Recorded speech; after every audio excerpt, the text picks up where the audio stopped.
वाकई जो 3-4 दिन जम्मू कश्मीर में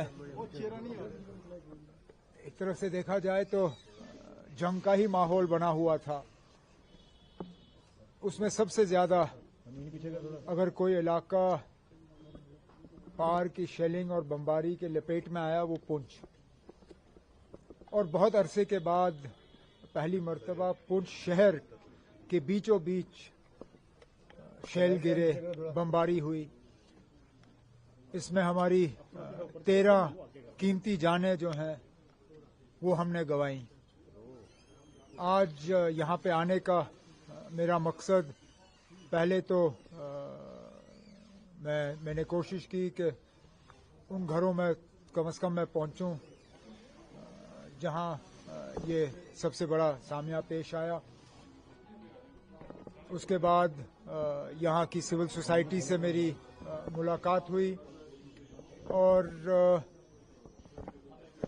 मैंने पुंछ के लोगों को मुबारक किया जो इस मुश्किल दौर में उन्होंने हिंदू मुस्लिम सिख इत्तेहाद और भाईचारे का जो माहौल है उसको कायम और दायम रखा। अब आगे जाके दोबारा अगर इस तरह के हालात बने तो इतना जानी नुकसान ना हो, उसके लिए कुछ मशवरे, कुछ सुझाव सिविल सोसाइटी की तरफ से हमें मिले हैं और उन पे हम अमल जो है करना शुरू करेंगे। उमर साहब, इस बार पाकिस्तान की शेलिंग ने रिलीजियस स्ट्रक्चर, रिलीजियस इंस्टीट्यूशंस, गुरुद्वारास, मंदिर, मदरसास को भी हिट किया। उन्होंने इस शेलिंग के दौरान किसी एक मजहब को निशाना नहीं बनाया, बल्कि जिस तरह पुंछ के लोगों ने हिंदू मुस्लिम सिख इत्तेहाद का जो सबूत दिखाया, इन लोगों की बमबारी भी इसी तरह रही। गुरुद्वारों के नजदीक, मंदिरों के नजदीक, हमारे मदरसों और दरगाहों के नजदीक अंधाधुन इनकी फायरिंग रही। अब चलिए वो किस तरह इसको समझा पाएंगे मुझे पाकिस्तान की आर्मी ने यह कहा, पाकिस्तान की आर्मी हम भरोसा कर सकते हैं। अब उनकी नीयत, अब मेरे पास कौन सी ऐसी जादू की छड़ी है कि मैं उस छड़ी का इस्तेमाल करके उनकी नीयत के बारे में आपको जवाब दे सकूं। उनकी नीयत क्या है क्या नहीं है वो तो वही कह सकते हैं। मैं तो सिर्फ जो जमीनी हालात हैं उनको देख के बात कर सकता हूं। और फिलहाल जो खबरें आ रही हैं,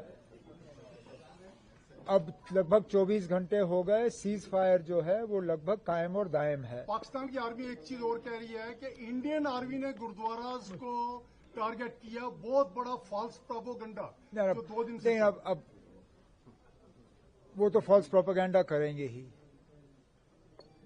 हकीकत क्या है, असलियत क्या है वो आप जानते हो, मैं जानता हूं, दुनिया जानती है। अब इस हकीकत को वो तस्लीम करें ना करें, मैं इसमें क्या कहूंगा। सरकार कंपनसेट किस तरीके से कर रही है जो जहां डैमेज हुआ है? अब अभी तक तो हम लोगों को बचाने में लगे रहे। अब जबकि सीज फायर चल रहा है और सीज फायर को चले हुए 24 घंटे से ज्यादा हो गए, अब डिस्ट्रिक्ट एडमिनिस्ट्रेशन को हर जिले में, पुंछ, रजौरी, बाकी जिले जहां जहां शेलिंग हुई है, जम्मू वगैरह, बारामूला, कुपवारा, बांडीपुर, सब डीसीज को अब वाज़िया हिदायत दी गई है कि वो अपनी टीम कायम करें। उन टीम्स में जो है इंजीनियरिंग एक्सपर्ट्स भी रखें और जहां जहां शेलिंग का असर किसी स्ट्रक्चर पे हुआ है उस स्ट्रक्चर की असेसमेंट करें। जो डैमेज हुआ है डैमेज असेस करें। डैमेज असेसमेंट के बाद एक बाज़ाब्ता एक परफॉर्मा के तहत इन्हें हम मुआवजा दे देंगे। जो लोग माइग्रेंट हो गए, यहाँ से चले गए, उनके लिए क्या कहेंगे? उनको तो अब कोशिश करनी चाहिए वापस आने की। जाहिर सी बात है, लगभग 80-90% पुंछ शहर जो अभी खाली है वो तब गए जब यहाँ शेलिंग हो रही थी। अब अगर शेलिंग रुक गई है तो उनको वापस आना चाहिए। लोगों ने जो है अपना एक सवाल रखा कि सिविल प्रशासन की गलतियों की वजह से पुंछ में जो इतना नुकसान हुआ है। कौन सी गलती ना? सिविल प्रशासन यहाँ पे दिखी नहीं सर। क्या बात कर रहे हो ना आप? नहीं ना, ये आपके, मैं माफी चाहता हूँ ना, सिविल मैंने वीडियो कॉन्फ्रेंसिंग के दौरान अपने डीसी और बाकी अफसरों से बात की ना, उनके पीछे गोलाबारी की आवाज मैंने सुनी। सर वो सुप्रीम कोर्ट में नहीं ना, आपकी सिविल एडमिनिस्ट्रेशन देखना, पुंछ के अंदर मैं काम अब मैं करती है सुरनकोट इस और मैं सुरनकोट और पुंछ का आप फर्क सिविल जानता हूँ ना। सिविल ये एडमिनिस्ट्रेशन ने काम किया, आपको सीएमओ, एसपी, डीसी ये लोग चलते रहे, लेकिन आप थोड़ा मैंने उनको- अभी थोड़ा सिविल उनको और देखिए, आप सॉरी, empower कीजिए मैंने अभी ताकि सिविल हालात मैंने को- अभी सिविल सोसाइटी की मीटिंग की। एक ने भी ये नहीं कहा कि डीसी या कोई आला अफसर जो है वो पुंछ छोड़ के किसी और शहर में रहा था।